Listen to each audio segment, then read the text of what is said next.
are you supposed to implement a search warrant? If you know your role and you know your job. It is it is only based on the Mr. Chair, No. any time of day and night, Mr. Chair. Any time of Day and night, Mr. Chair. the night, day and night. Day and night, Mr. Are you sure of that? And based also the specifics search No, based on are you warrant. sure of that you can implement the search warrant any time of the day and night? Yes, Mr. Chair. How about you, Major Gana? What is your answer to my question? Yes, Your Honor. Anong yes? Day and night po, Your Honor. Day and night. Are you aware of Rule 126, Section 9? Of the Rules of Court? No, Your Honor. No? Eh, yung attorney ng Espasyo Hotel. You're not aware of it? Yes. Kasi hindi mo trabaho. Pero itong mga pulis na ito, trabaho nila na mag-implement ng search warrant. Rule 126, Section 9. The warrant must direct that it be served in the daytime unless the affidavit asserts that the property is on the person or in the place ordered to be searched, in which case a direction may be inserted that it be served at any time of the day or night. Kaya ako pinasasubmit yung kopya ng search warrant. Kung meron naka-insert doon that you can serve it any time of the day and of the night. Now, night is defined as the period of time from sunset to sunrise, pursuant to Article 13 of the New Civil Code, as amended by Section 31, Chapter 8 of the Administrative Code of 1987.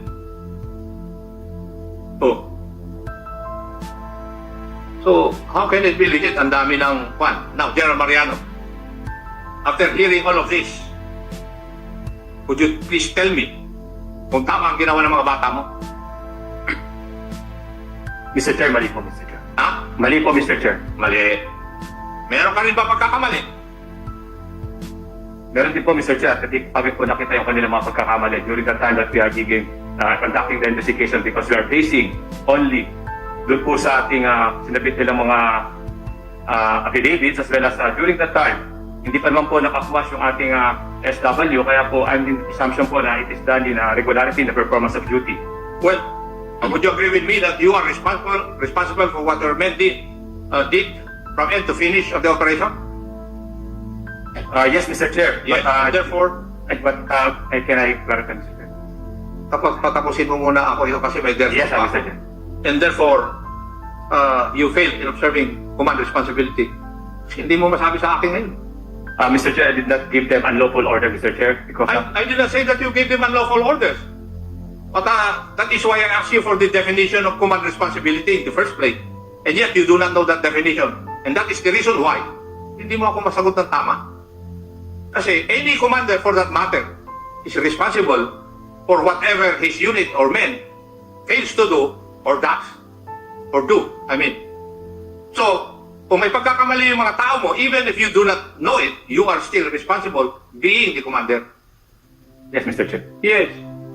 At matanong kita, why did you refuse to release the 4 Chinese ladies when you were requested by their lawyer to do so? Mr. Chair, I was not requested by their lawyer to release this, the 7 rescued or victims of the alleged human trafficking, Mr. Chair. I never talked to any lawyer, Mr. Chair. Wala po ako nakausap. Yes, but did you receive a letter from the lawyer? I have a copy of that letter addressed to you. Huwag mo sabihin na wala akong kopya. Maski yung mga sulat na pinadala mo sa Chinese Embassy at saka sa BID, I have them. Yes, Ano Mr. kayo? Chair. And how many days were they detained from September 16? Sergeant Ruiz?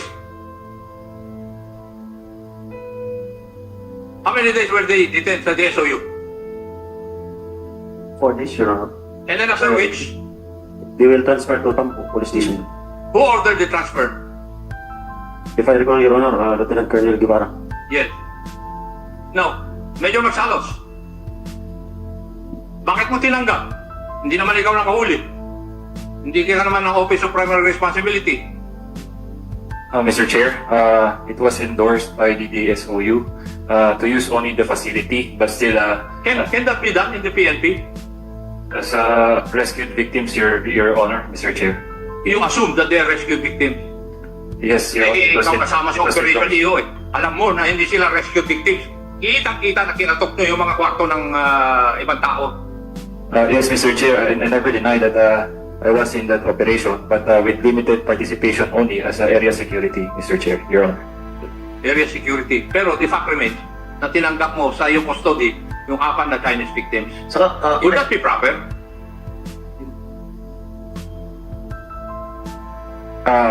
Yes, Your Honor, I accepted the endorsement from the Ay, yes, sir. tanong ko.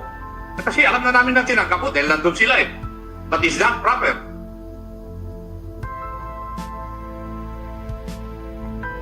I believe, Your Honor, it's still proper because the facility of the Tambo Police Substation only was utilized. Well, They were ang nagbabantay po sa kanila is state personnel po from the SOU. now, sige. In relation lang dun sa sinasabi mo, kasi I'm just wondering why after 4 days, saka pa siya nirelease dun sa Tambo. Considering that during the last hearing, it was established that General Mariano, Colonel Guevara, you have already mentioned that lunchtime pa lamang, andun na yung interpreter. Nakausap na yung mga sinasabi natin mga victims or suspect. Now, ang tanong ko, kung nakausap na, bakit pa umabot ng 4 days at nalipat pa doon sa Tambo? So, maybe, Congressman, yun yung gusto kong maintindihan sana. How long did they stay in Tambo before they were released? May I check my records, Your Honor? You have the opportunity. Thank Please you. do it now. Thank you, Mr. Chair. Ang dali lang naman siguro mag-compute kung magaling ka sa addition.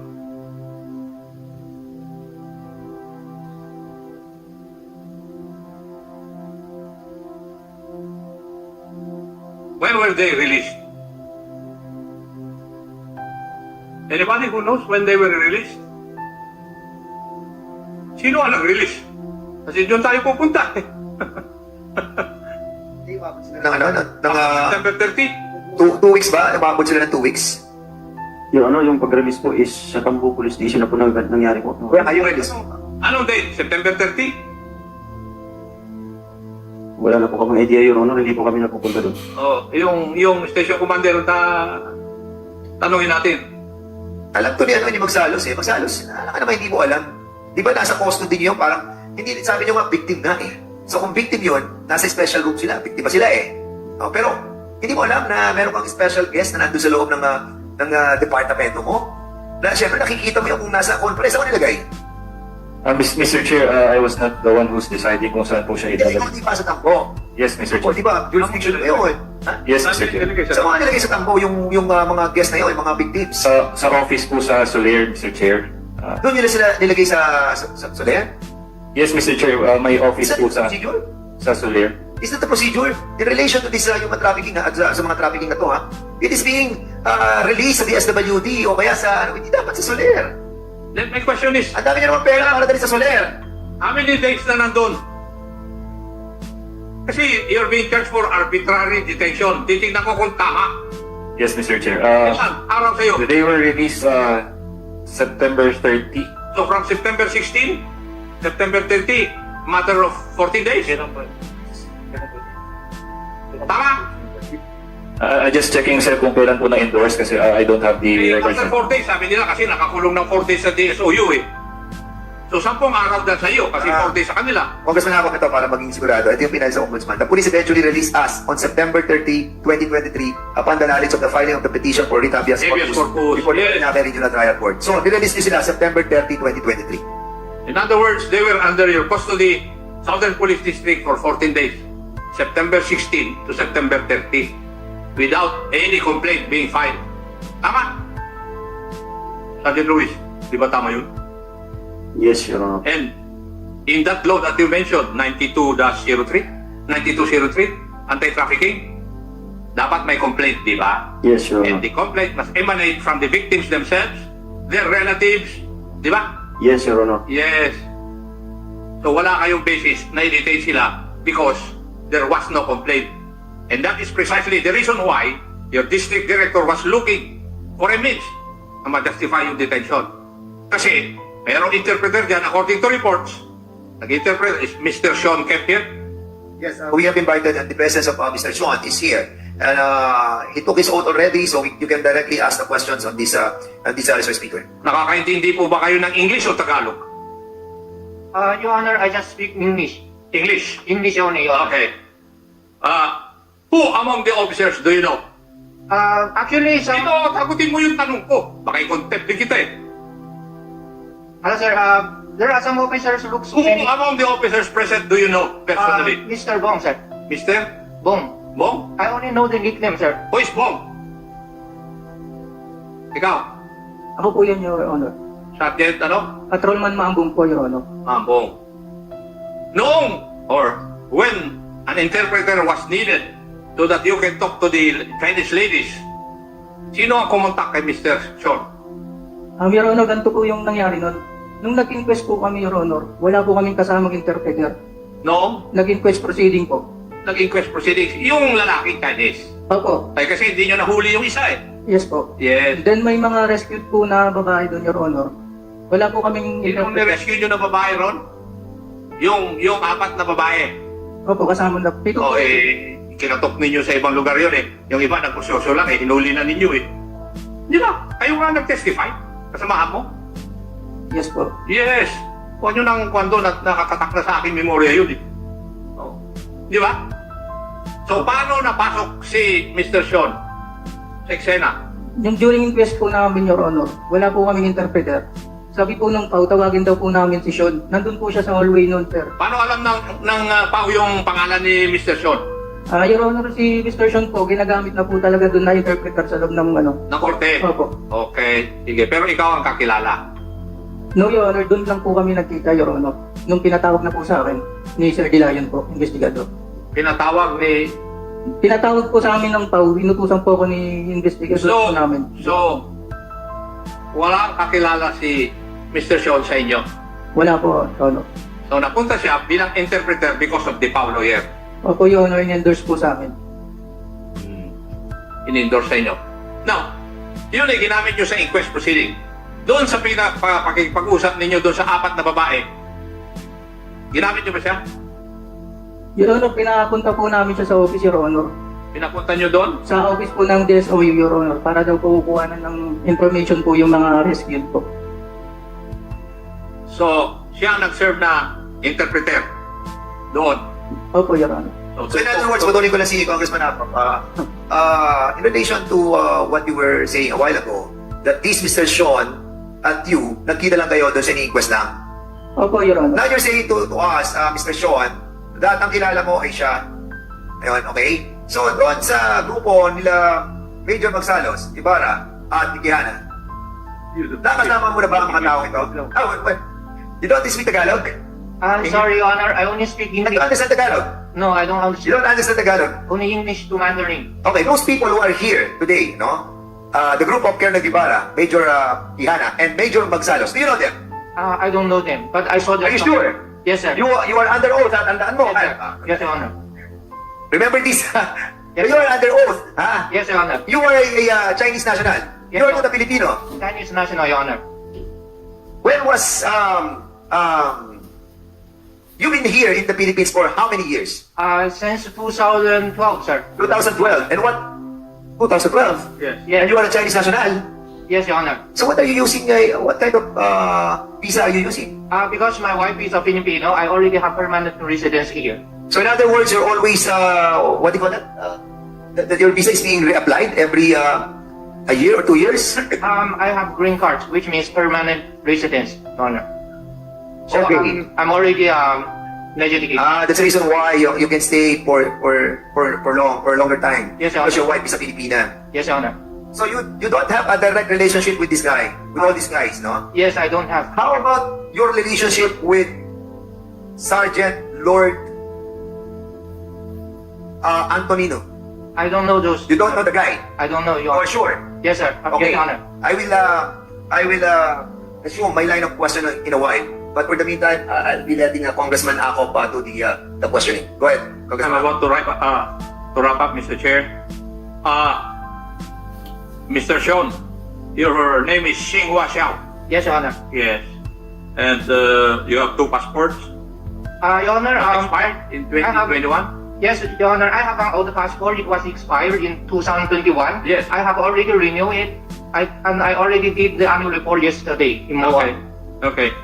And you do not know Police Major Magsalos? I don't know, sir. You don't know Major Magsalos? Do you know Mr. Syang? No, Mr. Chair. No. Pag nakahanap ako ng testigo, ibabalikan ko kayo. Yeah.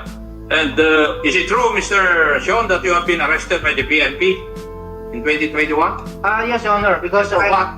I had a conflict with someone. I beg your pardon? I had a conflict with someone. They entered my room and I hurt him. That's true. I was arrested in 2021, Your Honor. You were accused of prostrated murder, right? Yes, Your Honor. You were accused of prostrated murder. Congressman ako. And the case was settled. No, they didn't It did appeal. not end because of merits of the case. Sorry, Your Honor. The case was settled. It's not settled. They didn't appear in the court. And we became friends. The, Just misunderstanding, Your Honor. the victim did not appear in the court already to pursue his complaint. Yes, Your Honor. Yes. Alam na namin ang nangyari. We know already what happened. No? Anyway, Mr. Chair, Yes, okay. Congressman ako. I think I have proven already. But for the meantime, before you end your line of questioning, I would like to remind you, Mr. Sean, no? Yes, Your Honor. This is the right time for you to be truthful to all that what you're saying in this committee. As a matter of fact, the reason why I am trying to control Congressman Ako is that we only have a room for 6 people. And I told Mr. Ako to refrain from doing something that we cannot accommodate anymore. So, next time around, no, we will be inviting you over as well. But rest assured. But if you continue lying, on this committee, you will suffer at the same fate. Remember that. Okay, Your Honor, but I never lie. Your Honor, I just want to inform you something. I keep some receiving threat from those Chinese group. They don't want me to attend this hearing. And I was almost kidnapped once because after this incident. You were kidnapped once. Yes, in Almost kidnapped once. Have you reported this to the proper authorities? Yes, sir. I have report to C2. You have a blatter on that? I already forward to the police officer. You forwarded the documents in my office? It was endorsed to the prosecutor office in Quezon City because they don't want me to attend this hearing. I was hesitating to come here actually. So who wanted you not to attend on this hearing? The Chinese nationals. The Chinese nationals. Who's the national? They keep on saying that if I attend this hearing, they will use their connections to create criminal case. Wait. Who are those national Chinese? I don't know them, sir. They just contact me through Telegram. And They found my who account. told you not to attend this hearing? Yes, the Chinese nationals. You don't know them. I don't know who are they. They're just. And if you don't know them, that's identified. dismiss. That's what it is. You tell us if somebody told you. What is the name? Sir, it's unidentified because they contact me through If Telegram. it's unidentified, you cannot discuss that in here. You have to Okay. validate your claim. Who are those people who are trying to tell you not to come here? Who are those people? I think it's I don't know, sir, because they don't tell me their names. They just say don't attend the hearing. Otherwise, they will create criminal case and BI immigration cases against me. But I still want to come here to testify. So, Iho, the bottom of the line. We need names, you know? And if you're trying to tell us that those are anonymous, then we cannot do something. But thank you for being here, no? Okay. But Your Honor. of course, we have to remind you again and again that you have to be truthful sa lahat ng Yes, sir. mga sasabihin mo. Okay. So, the chair would like to recognize Congressman. I got your hand.